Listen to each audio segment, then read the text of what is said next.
ইরানকে অর্থনৈতিকভাবে চাপে ফেলতে চেয়েছিল যুক্তরাষ্ট্র, কিন্তু সেই চাপই এখন যেন উল্টো যুক্তরাষ্ট্রের ঘাড়ে এসে পড়েছে। এবার মার্কিন সিনেটরের রোষানলে পড়েছে ট্রাম্প প্রশাসন। তিনি সরাসরি প্রশ্ন তুলেছেন, ইরানের বিরুদ্ধে নতুন করে অর্থনৈতিক চাপ তৈরি করে আসলে কতটা লাভ হচ্ছে যুক্তরাষ্ট্রের।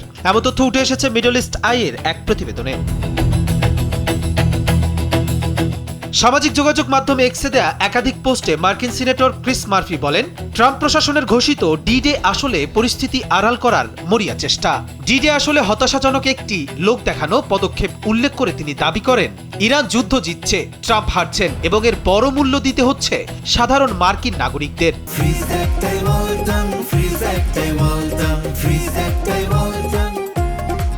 ইরানের ওপর যুক্তরাষ্ট্রের নতুন অর্থনৈতিক নিষেধাজ্ঞার কঠোর সমালোচনা করেছেন দেশটির এই সিনেটর। তার মতে, যুদ্ধের শুরুতে যুক্তরাষ্ট্র যে লক্ষ্য নির্ধারণ করেছিল তার কোনোটি পুরোপুরি অর্জিত হয়নি।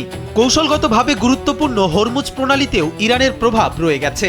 একই সঙ্গে দীর্ঘ সংঘাতের কারণে যুক্তরাষ্ট্রের সামরিক সক্ষমতা ও গোলাবারুদের মজুদের ওপরও চাপ তৈরি হয়েছে।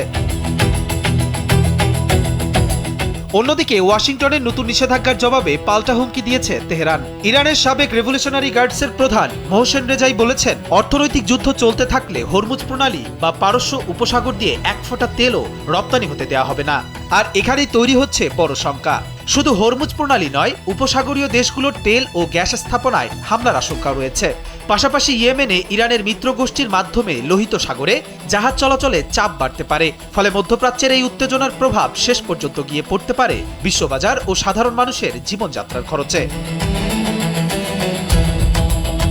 তবে নিষেধাজ্ঞার হুমকির পরও সোমবার তেলের দাম কমেছে। চীনের সঙ্গে ইরানের তেল বাণিজ্য পুরোপুরি বন্ধ হয়নি, কিন্তু পরিস্থিতি বদলে যেতে পারে যে কোনো মুহূর্তে।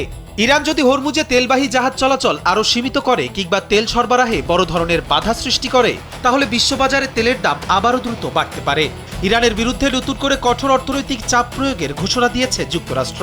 তেহরানের বিশ্বব্যাপী আর্থিক স্বার্থকে লক্ষ্য করে এই চাপ সৃষ্টি করা হচ্ছে বলে জানিয়েছেন মার্কিন অর্থমন্ত্রী স্কট বেসেন্ট। তিনি জানান, তেল খাতসহ ইরানের সব আয়ের উৎস বন্ধ করে দেয়া এবং অন্যান্য দেশ ও কোম্পানিগুলোকে তেহরানের সঙ্গে ব্যবসা করা থেকে বিরত রাখাই এই অভিযানের মূল লক্ষ্য।